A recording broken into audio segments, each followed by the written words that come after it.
If you're looking for a new way to support Side Mission, check out Dubby.gg, an energy supplement company trying to make a difference. Make sure to use code Side Mission for 15% off your order. Thank you, Dubby, for sponsoring this episode, and we hope you enjoy.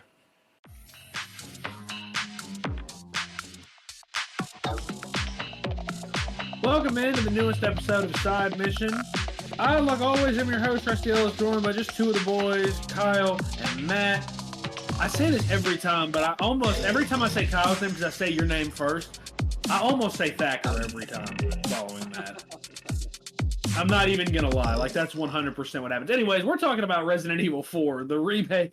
We're talking about Resident Evil 4's remake today. Good Lord, that was a story getting through that sentence. But another really, really good remake to start the year. Fellas, kind of interesting that three of the best games that have come out this year are either remakes or remasters.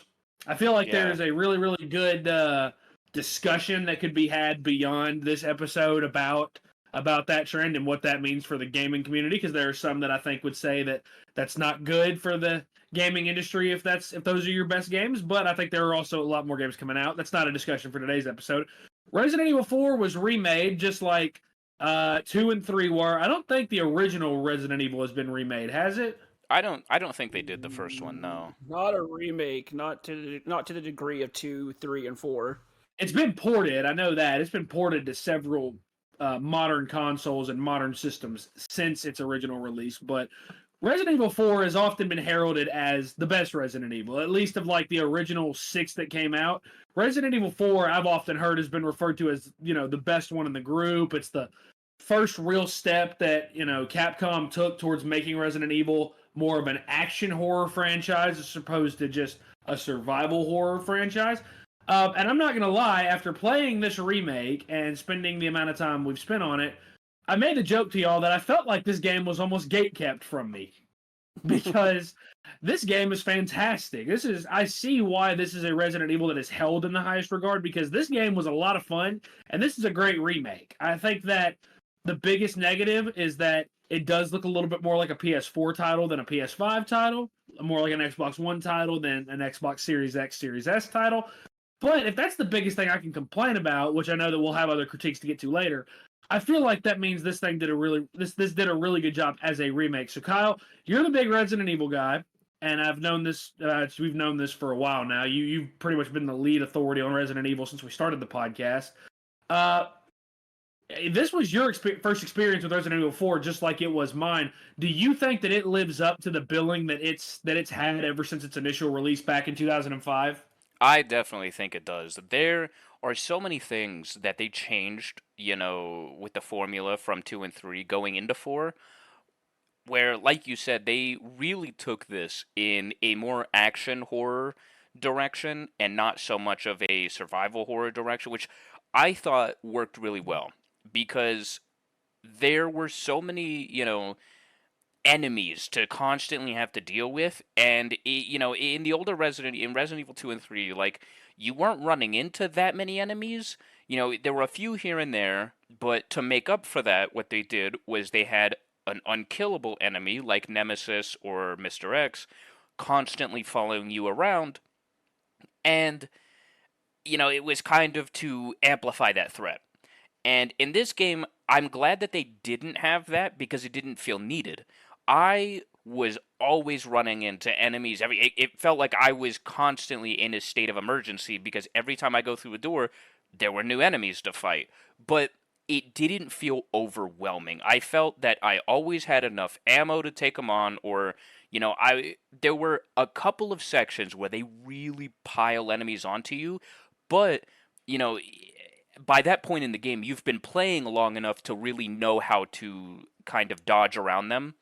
One of the biggest comparisons I saw when Resident Evil Village came out was everybody said that it was a lot like Resident Evil 4.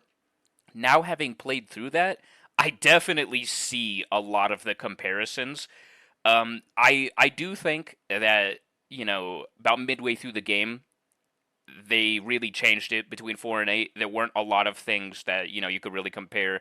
But the opening of the game was almost the exact same, where you come into this village and you get swarmed by, an endless number of enemies until a big guy comes out and you got to fight him until a bell rings. And then all of them leave and you get to go around and explore. Um, but beyond that, I really enjoyed playing through this game and all of its added content. I think that this game wasn't really as much horror as the others No. were, which I don't really dislike, because when you play a franchise like Resident Evil that's just constantly horror, like, at some point you're going to want a little bit of a change, kind of like how with the Zelda games they went to Breath of the Wild to give it a big change, and it worked really well. I think that's another case here where Resident Evil 1, 2, and 3 and all of the little spin offs in between were focused solely on horror, so when they gave it a little bit more action, it really blew up and turned this into one of the best games, in the Resident Evil franchise. And I as well think that my biggest critique would be that this game does look like a PS4, Xbox One game versus a next gen game. But that's not to say that this game did not impress me. I think one thing that you said that I really want to touch on even more, Kyle, is that Resident Evil 4, and I'm sure that it probably felt this way back in 2005, back when it was on, like the GameCube and Xbox and PS2, back when it was on Hmm. those. One thing that it feels like with Resident Evil 4, it feels like this is where Capcom said they were going to start experimenting a little bit. Yes. This is where we're going to change some things up, because another big change is just the way that you view the game is incredibly different from the first three Resident Evils. The first three Resident Evils are notorious for the camera's fixed, and when you go out of frame, it just shifts over to the next shot, the next frame for the camera. This was the first one where you had that third person view, I'm pretty sure. Yes. This is the first, and albeit back in 2005, one thing it was notorious for was it was a little clunky. The movement felt very, very weird. It didn't really feel, very smooth. There were absolutely some issues with it. But here, it fits very, very well, and I'm glad they did, because obviously it's a much faster paced game, especially with regards to the combat. It's so much faster than the first three Resident Evil games. Those are more, you've got to conserve ammo. Sometimes you're better off just running or sneaking around enemies. This is one where you're going to consistently get ammo.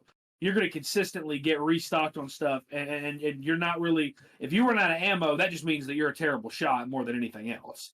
Um, One thing, when we reviewed Resident Evil Village, it feels like a lifetime ago almost, because we've Oh been my doing this god, yeah. podcast. We've been doing this podcast since March of 2020.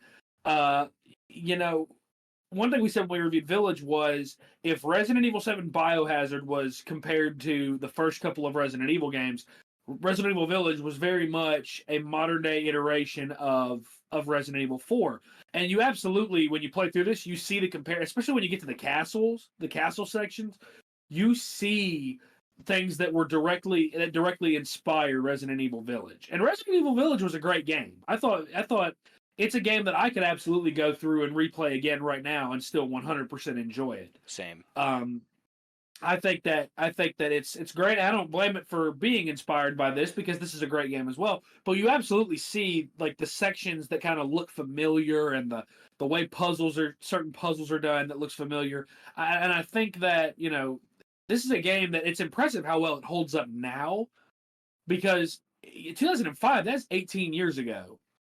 So for it to hold up almost 2 decades is really impressive. So Matt, let's talk about the environment of the game a little bit, because that's one of the biggest standouts for me for this game personally. Is it feels like every area you go to, early on you spend a lot of more time in that, forgive the pun here, the village sections of it. It's going to get Yeah. really, really confusing talking about Village, whether we're talking about Resident Evil Village or the Village in this game. But you spend a little bit more time there, and then you shift to more of like a caves and lakes kind of setting, and then you shift to more of a castle, and it just kind of gets a little bit crazy. But I feel like the difference and the different and varied environments. I feel like that's one of the biggest strengths of this game. Matt, do you feel the same way? Oh yeah, absolutely. The environments are there's such a variety of them, and I love the fact that like each individual section has like its own unique enemy types. Like you're starting off at the village in this little, I guess this little Spanish village, as everyone's speaking Spanish, which is it's really like an old timey like far away type of Like a village. It's got Farmville. like that Very rural stuff like like that. that. Yeah. It's got like that ye olden time feel to it. And then eventually, you're transitioning to more like you talked about caves. You go into mines and the castle itself, which I thought was probably one of the more standouts for me in this game. Yes. Especially because you're introduced to the zealots, the cultists, The the ones zealots. in the Yeah. dark The the Zealots. zealots. Man said Uh, zealots. That's a Jesus point. Christ. That's a That's point. a That's a point. You're getting a that's a point point for for that me. one. There's a lot more Go ahead and frustrating continue. sections You're in good. there. One thing that definitely stands out in the castle area is when you take over and you play as Ashley, and like Yes. the game completely goes for a more horror survival because Ashley doesn't have weapons.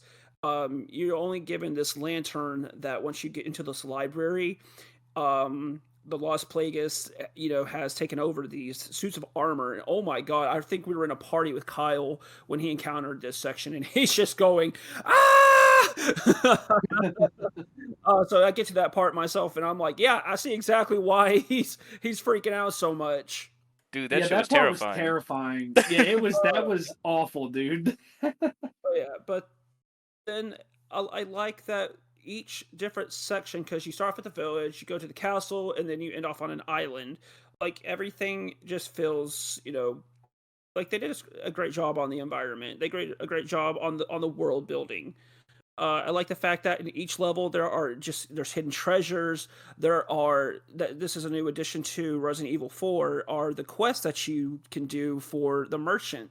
I like that they're not all the same thing. Some are just like shoot these blue medallions, kill these rats, take down these really hard enemies. Like there was one in the castle, this Golden Knight, who it took a couple of attempts because he was not easy to Yeah. take him down. But I like the fact that each level has so much, difference to it. Like it's not all the same.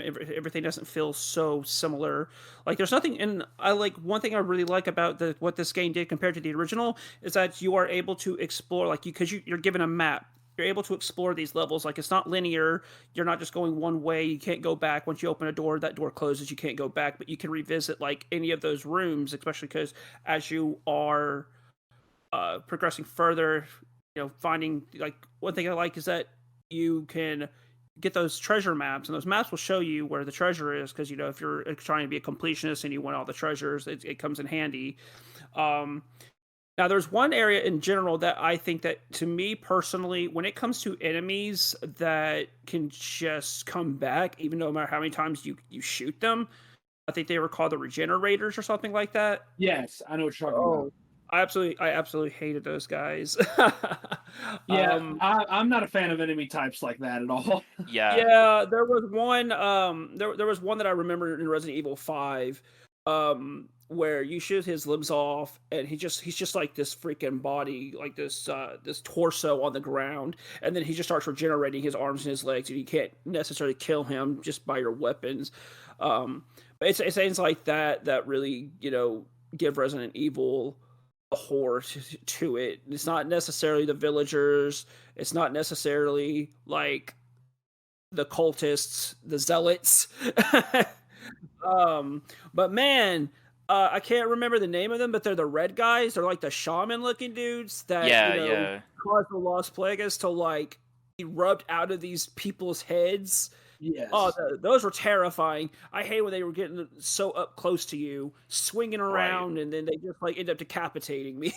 Yeah, I really liked those the one-off mini bosses that you would fight, like you were saying. Yeah, There yeah, were a lot of different ones. Like there was this giant bass that you had to go out in the lake and find. Yeah. There was that golden knight like you were talking about, and there was even a really hard regenerator yeah. to Another one. kill. And those I thought were a really cool addition because it was fun seeing, like a mini boss type enemy like that of these regular enemies that I fought.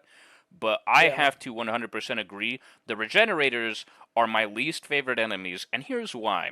Because when I saw them, I started shooting them, right? Naturally, they just kept regenerating their limbs that I would shoot off with the shotgun, or they just straight up wouldn't die. And if you remember, when you first encounter them, you're running through a series of like hallways, right? And you Yeah. run into a freezer. Yeah. My dumbass thought, oh, I just gotta freeze him. So I go back and I find the regenerator, right?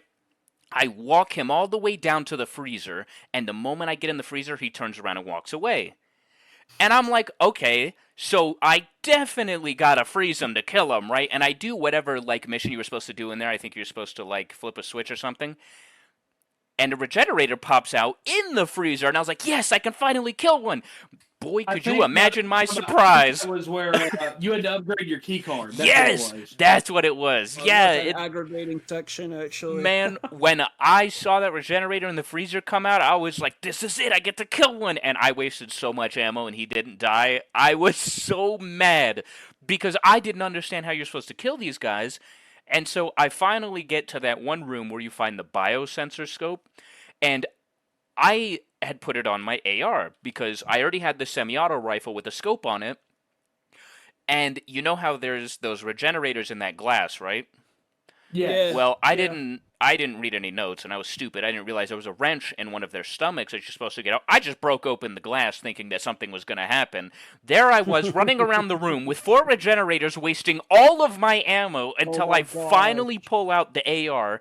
I aim down the scope, and I could not believe all I had to do was shoot these little pressure points in them where these little worms were. Yeah, Parasites. The I had to parasites. shoot the Yeah. little parasites in them to kill them. I wasted all of my ammo out of my shotgun, out of my pistols. I wasted my grenades, all to find out I just needed that biosensor scope, and then I killed them pretty quickly. I was so mad about Yeah. it. I bet my story can top that. Oh There's literally a no. trophy. There's literally a You, trophy for it, bro.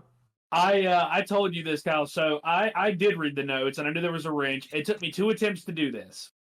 And on my first attempt, I shot the first one out, and I just couldn't hit the weak point for the life of me, and I ended up wasting all of the MP5 ammo that I got. So I Mm. whipped out the striker. Keep in mind, I have not at this point, I've only broken the one regenerator out of the two.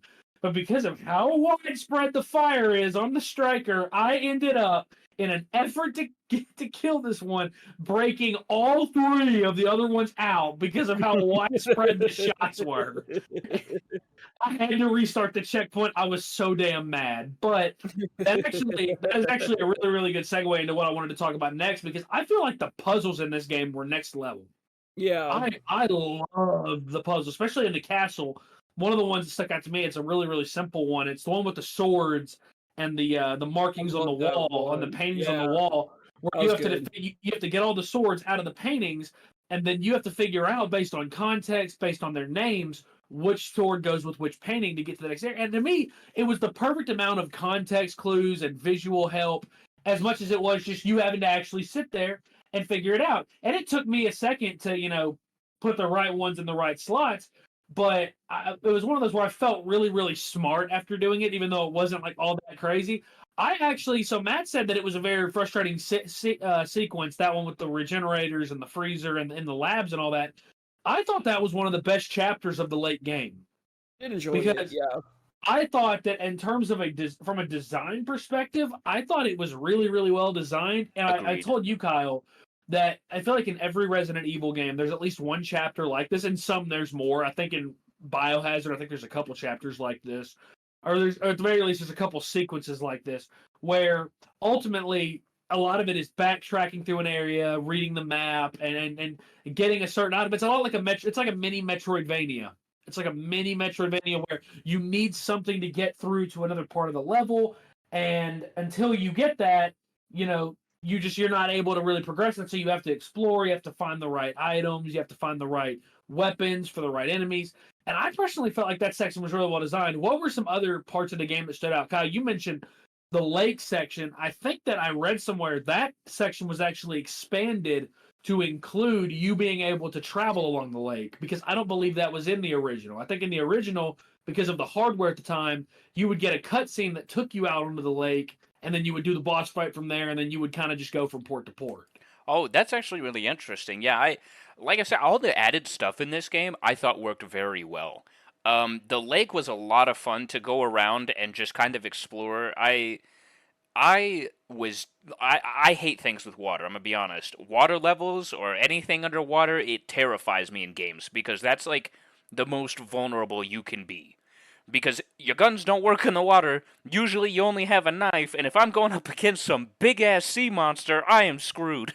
Uh, but I thought the way they did the lake fight was a lot of fun, and it was really cool. Like you said, getting to go out and explore all of the lake. Getting to go to all the different areas and going through the different caves.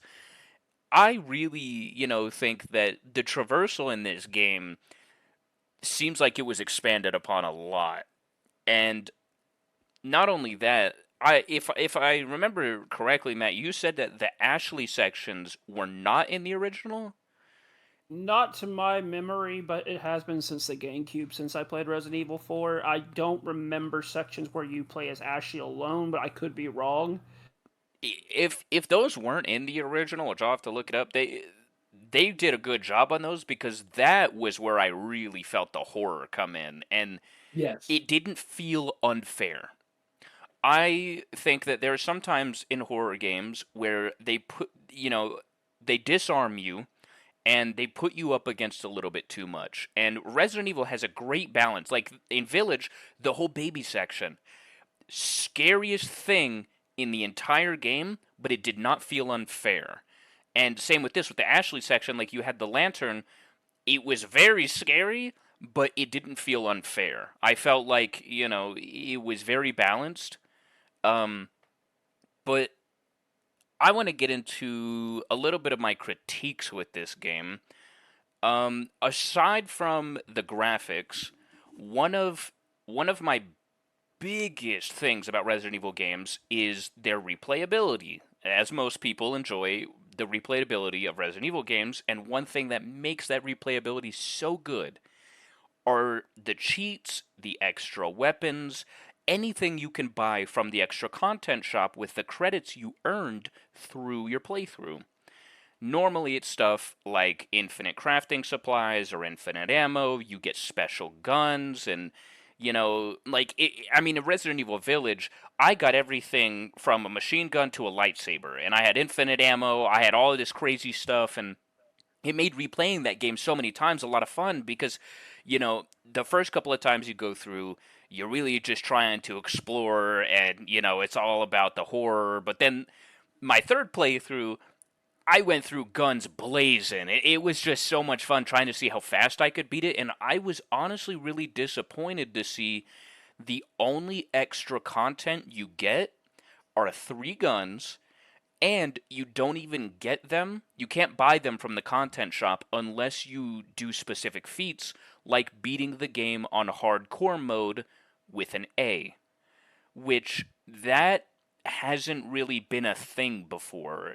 I mean, there were some extra content things you needed to do things for, but it it feels like they're asking a lot for too little of a reward because the 3 extra weapons you get, I think there's a Tommy gun, which I mean, you already have an AR, which is probably more powerful than the submachine gun that you're gonna get. I mean, you get multiple submachine guns throughout the game as well. So like a Tommy gun isn't really like, oh, something new. It's just a different style of submachine gun.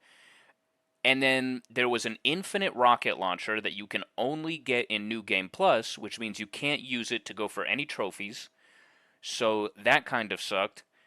And I can't remember what the third one was, but it was just another basic gun. There was no wacky stuff, no samurai swords, no lightsabers, no golf clubs, no, funny goofy stuff that I really look forward to in my New Game Plus runs.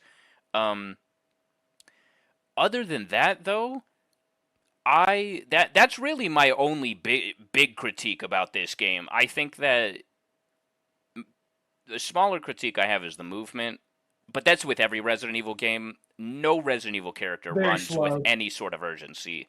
And It's very slow. Yeah. one thing that kind of, I don't know, maybe I'm just being a prick about this, but they have this shooting gallery, right, where you can do certain challenges and you get tokens to use in this slot machine for charms. There's a charm that makes you run faster.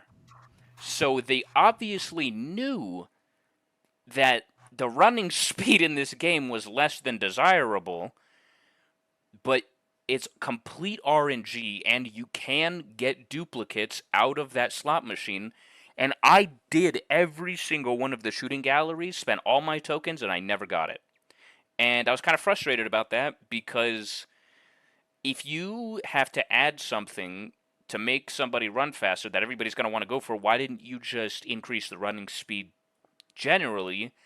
That way people aren't wasting a bunch of time on some garbage RNG to try and get a charm just so I can run a little faster. Like, I don't know, maybe that's just me being stuck up, but I felt like the movement was a little bit too slow for me. Um, but I mean, all in all, my critiques aren't, game breaking. Like I would solidly rank this game a 9 out of 10. I mean, I think the movement issue is absolutely a problem. I think that's absolutely. I think that's a problem. That's something they could have fixed. And again, when you create a charm that inherently fixes that, that means you're aware of it being less than desirable, like you Right. said. That's the biggest thing is you're aware that okay, this might be a problem, but we're not going to fix. We're not going to fix it. I want to complain about the platinum in this game because my God, I get that Resident Evil Platinum trophies are not easy. They never have been. They likely never will be. But good lord, like the fact that none of these that you have to do, what is it, 5 or 6 playthroughs at minimum, Yes, there are. and you can't do any of them in New Game Plus either. You have to do Yeah. all of them in straight New Game, and I do not like that. I think that's horrible. And then the big issue for me, and I think this is where this remake falters a little bit. A lot of the dialogue feels very stuck in 2005. A Yes. lot of the dialogue feels very, very stuck in 2005. And I think that if you can remake this game from the ground up, you can absolutely have the voice actors come in, especially if you're not going to get the exact same ones. You can have them come in and record this dialogue and it be in it and write this dialogue a little more modern than they actually did. So those are a couple of my biggest critiques. I mean, like the platinum you're talking about, there's a run where you can only use the knife and pistol, and that's not awful inherently because the pistols are very useful if you get headshots. Yes. They can be very, very useful. But there's also others where you can't talk to the merchant. So basically, any weapons that that you didn't find in the environment, good luck. Good Yep. luck. You can't buy anything. Oh, you ran out of first aid stuff? Oh well, you can't buy more from him. Guess you have to scrounge and hope that I guess you have to get good. And then the worst ones are the ones where you have to beat it on professional mode with an S plus ranking or whatever. Yeah. And again, like it all feels a bit too much. And it feels like they're trying way too hard to create an artificially difficult platinum trophy. I'm just not a big fan of that. Again, all Resident Evil platinums are difficult to an extent. They are all really difficult platinums. But this just felt really, really excessive. But if that's my biggest complaint, again, I can live with that. Matt, what were your biggest critiques? My biggest critiques with this game is personally, I feel like when you are taking Resident Evil and you're putting it in a more action setting, because at some points in this game you're surrounded by a lot of enemies, and personally I feel like Leon walks really slow even when he runs. I feel there's some clunkiness to it. Some of the sections, I wasn't too big of a fan of. Like, there was trying to think of the one that I had. There was because we were talking about puzzles, and the one that comes to my mind that pissed me off was the one where you have this glass marble, and this is the first time that you go upstairs in the manor, and you have to place the marble in there, and then you have to align it up to form that Los Yes. Plagas symbol. I could not do that. There was no guide. There was absolutely nothing. I just had to keep turning it and twisting it. I think I sat there for about 10 to 15 minutes working on that. Um, Another one I think of is I mean, this is something that's been in every Resident Evil, but it's just the space in your suitcase. Like, luckily, you are able to upgrade it, but it is so expensive. But I mean, this game is not shy of making you rich because you're constantly finding treasure. You're constantly finding jewels hanging in these cages. Um, but really, uh, I don't have too many complaints outside of that. Yeah, A couple of Ashley sections I wasn't too much of a fan of, but because I prefer to play Leon than Ashley. yeah. There was way too much, like Rusty said, that goes into the platinum. Beating it on hardcore in 5.5 hours with no deaths, no saves. That's you're asking way too much. But I also wanted to talk about the voice acting because it was one thing that happened with this game. We don't talk about a lot of controversy on the show, but the voice actress for Ada Wong, Yep. Lily Gao, was apparently just shit on by so many people on the internet for her performance, and I have to be honest, I don't understand the problem.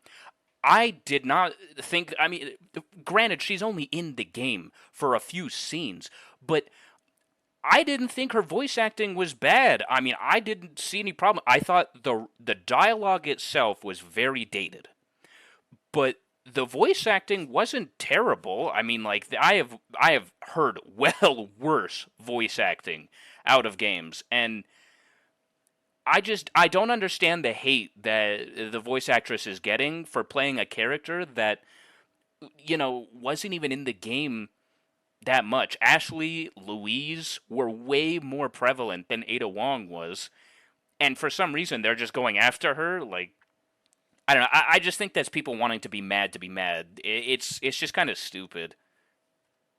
No, 100% is. It's what you just said. It is people looking for a reason to be upset when they really don't have one because there's no reason for this to make you this just absurdly angry. There's no because I saw a great tweet about it, and it was someone saying that Resident Evil franchise, the Resident Evil fan base is a very very big fan base, one of the biggest in all of gaming. It's one of Capcom's biggest at the very least. Yeah. It's a very very loud vocal minority because most of the fan base does not actually care that much about the change in voice actors or her performance. Her performance was really good as far as I can tell.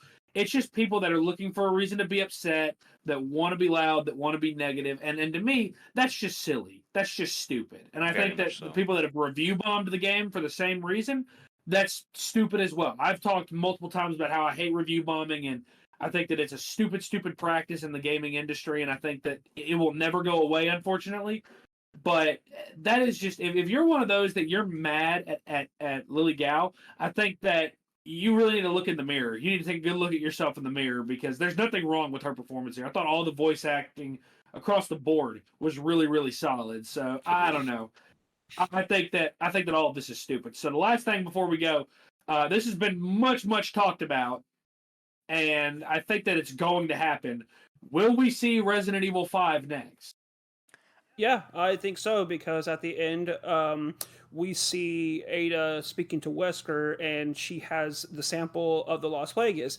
Now, I did play Resident Evil 5, so I remember Wesker is the main villain in this game, and the Lost Plagueis is, it finds itself in Africa, and that's exactly how, Chris Redfield, and then he meets his partner. I can't remember her name right now, but yeah, no, I definitely think that Resident Evil 5 is going to be remade based off of that ending. I agree. I think we will see a Resident Evil 5 remake. I'm hoping it's done well because I know Resident Evil 5 is a little bit controversial among the fan base, but Resident Evil 6 is where everybody kind of draws their line in the sand, and it really begs the question, are we going to just ignore 6? Or, what I'm hoping happens is they make a lot of changes in 5 to set up for a Resident Evil 6 remake that hopefully overhauls the whole game to fix everything that people. Now, I understand I'm asking a lot, but if they were going to do a full remake of 6, I think changing the game and changing everything that people had a problem with would make it better. The other thing is, I don't really know how much you can do that and still, call it I mean, I don't know. It's really hard to define, what constitutes a remake and how much you can change, because look at Final Fantasy VII. I mean, that's nothing like the first game. But this doesn't, I don't know if this has the same budget that does. But if they end up, doing 5, which I agree with you two, I believe they will. I would like to see a 6 remake be done and be done proper. But it's one of those that my thought process has always been with games like Resident Evil 6 that have a negative connotation. I have a similar opinion with the Call of Duty Zombies map Transit, that when something is bad the first time around, a remake is a great chance, and it is a great chance at redemption. Is a great chance for you to do it right, do it with better hardware, with better resources. And I think that Resident Evil 5 is 100% going to happen. We probably won't see that until late 2024, early 2025. But I would imagine that Resident Evil 5 is going to 100% get remade now, just because they've done 2, 3, and now 4. Yeah. If they were to do Resident Evil 6, they absolutely would have to change quite a bit about it. The dialogue, the heavy focus on action versus horror, that they would have to change quite a bit about it for it to work, but I think that it absolutely could work. And I think we all agree on that. So that is going to wrap up this episode of Side Mission. Be sure to follow us on Twitter at Side Mission Pod. You can check us out on Facebook as well at Side Mission Podcast. For the boys, for Kyle, for Matt, I'm Rusty. Thanks for listening.